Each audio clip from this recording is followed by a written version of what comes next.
Duk fikir sekarang ni, duk fikir tuan-tuan umur 50 nak tidur, sebelum tidur buat sunat taubat 2 rakaat aja.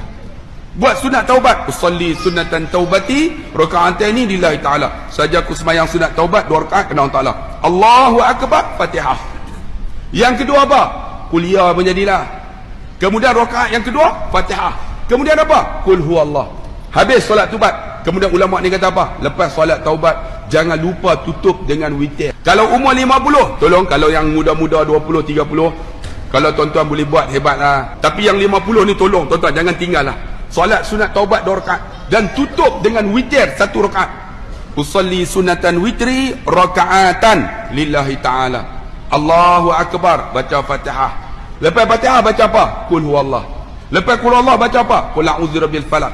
Lepas qul a'udzu birabbil falaq baca apa? Qul a'udzu birabbin nas. Kemudian rokok, kemudian habis duduk antara 2 sujud bagi salam. Tutup ini